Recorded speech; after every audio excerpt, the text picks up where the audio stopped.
What's up, guys? Welcome back. So today I want to talk about a topic that I don't hear too many people discussing in the correct way, and that's how to use stance switching effectively in your kickboxing or your striking. So understand that in my case, if I'm an orthodox fighter, which most of you I'd assume are, and I have my left hand in the lead, switching stances doesn't entail you only stepping out a distance and switching to the opposite side to throw strikes. Most of the time, it's more effectively used when you're throwing kicks and landing into southpaw to continue firing, or when you're backstepping into southpaw to allow them to come to you to set up new angles of attack. Also, there's times where you can use fakes and feints to step yourself forward into southpaw to attack. So let's get right into it. Okay, so the first way I'm going to set up these southpaw attacks, so I'm going to start my orthodox stance, and I'm in a nice kicking range. Right now, he can't really punch me, I can't really punch him. I'm going to throw a nice long right body kick, and I'm going to land in southpaw. Now, normally, you'd want to recover your kick, right? You'd want to come back to your orthodox stance. This would typically be considered wrong to land in southpaw because now this guy can counter you, and I'm in his punching range. But what I'm going to do is I'm going to land with a left cross down that center line as I come down with my foot. So it looks like this, okay? Now, from here, I'm in my southpaw stance. So immediately after this left cross, I can pull my right hook across from the lead, and I can slam a left inside low kick, or from this position, I can come with a nice left knee to the body. Now, after I throw my left side attack from southpaw, which will be my rear side in that moment, I can either step back twice into orthodox, or from there, I'll do it again, I can land here, stay inside, and keep working. Okay, so let me show you both variations, how that looks landing and how that looks stepping back. So first, let's do it stepping back with the low kick. I step back. Now let's stay in with the low kick and keep working. Okay, now let's do the knee and step back. Now let's stay in with the knee and keep working.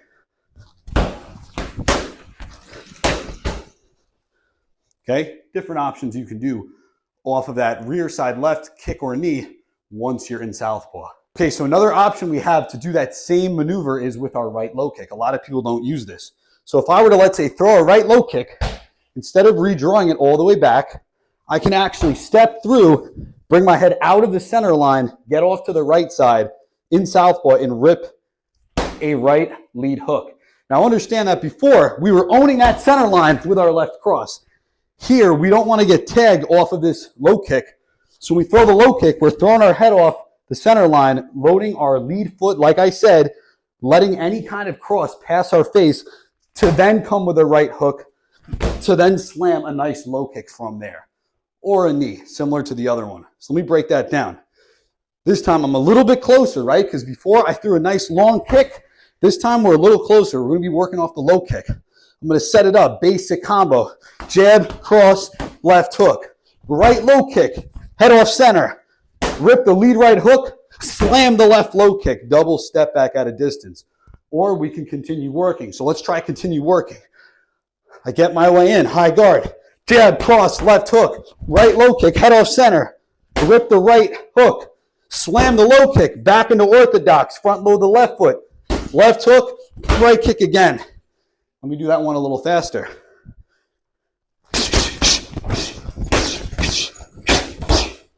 Just different options, how you can play with this stance switching. All right, so the third way that we can step into southpaw with a rear side kick is to either use a teep for you Muay Thai guys, or for you karate guys, traditional martial artists.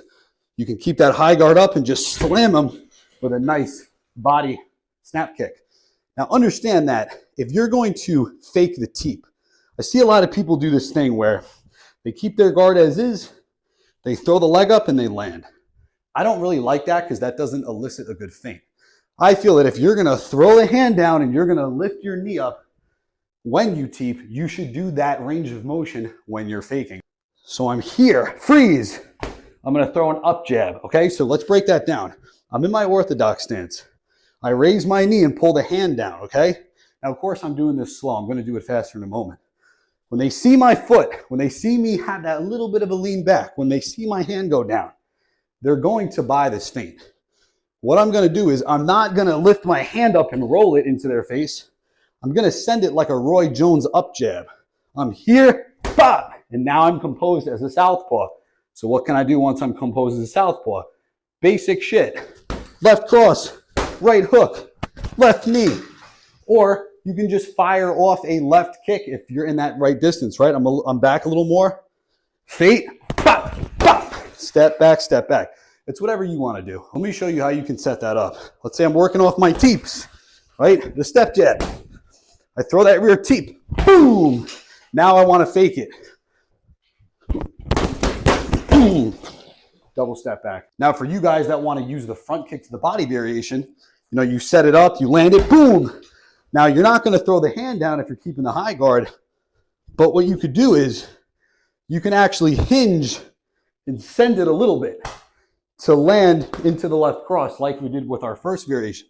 So I'm here, I land it, boom, boom, boom.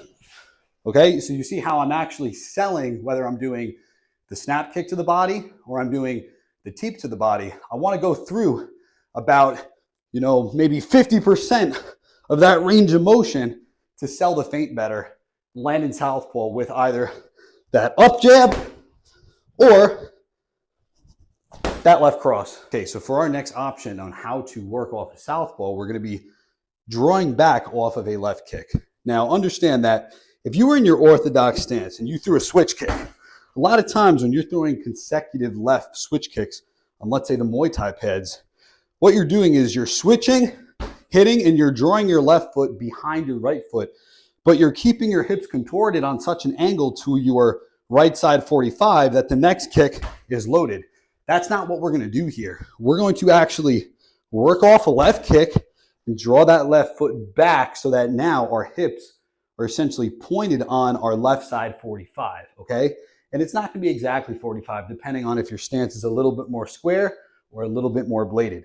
But now we're composed as a southpaw. Now that we're composed as southpaw, we work our basic southpaw combinations. So let's run through that a little bit quicker. So I'm in my orthodox stance.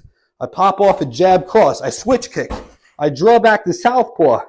Jab, cross, lead hook, step in with the knee, and then I double step back to orthodox. And like I said before, after you switch to southpaw, you have the option to continue working or to step back into orthodox or forward into orthodox. So let's run through that again. I'm in distance. Jab, cross, left hook, cross, low left kick, back step. 1, 2, 3 from southpaw, left low kick. Okay? Let's run through another option we could do. I'm in front of this guy. I'm in orthodox. I lead off with the left low kick. Back step, fire a jab, fire another lead kick, and land into orthodox. So see what I did there? I was in front of this guy. I lead off with not a switching low kick, but just like a snap low kick.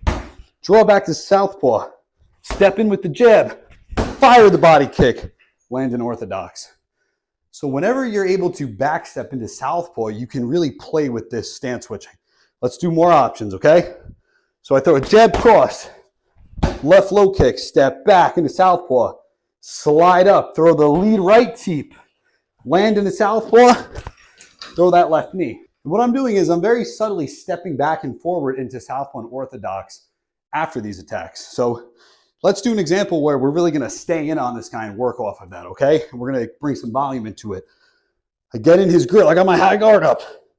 Jab, cross, left hook, cross, switch kick, draw back into the southpaw, jab, cross, lead hook, left knee, land in orthodox, left hook, right low kick. Let's run through that again. Okay. 1, 2, 3, 4, 5, 6, 7, 8, 9, 10, 11. Okay, just how to bring volume. And once you get into back stepping into southpaw and then bringing back the previous one, which is landing into southpaw off of your right kicks, you can really bring all kinds of chaos where you're basically chasing this guy down or backstepping, hitting him as he's coming toward you. Very, very subtle switches. You see how this stance switching style now is much more subtle and effective than just being here and then just being here, okay? Like, we're building this switching into our offense. All right, so let me give you a quick demonstration of how this looks with my bag work. Now understand, this guy's not going to be moving into me or moving back away from me. So I'm going to actually respect this distance right here and work it as if it's a wall. So whether it's punches or kicks or knees, I'm going to actually adjust myself to make the distance correct so I'm not jamming my strikes. So let's get into it. I'm not going to speak now. I'm just going to show you and follow with your eye as I switch to southpaw and orthodox.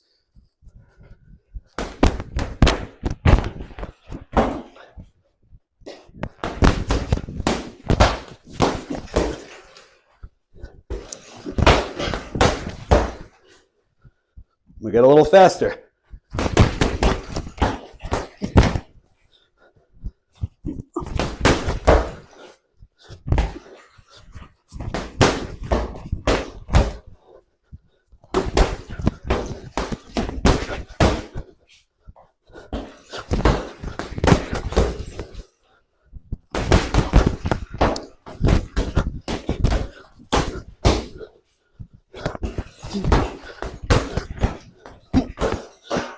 I hope you enjoyed the video. Try these things next time you train. Like, comment, share, subscribe. Stay tuned for more.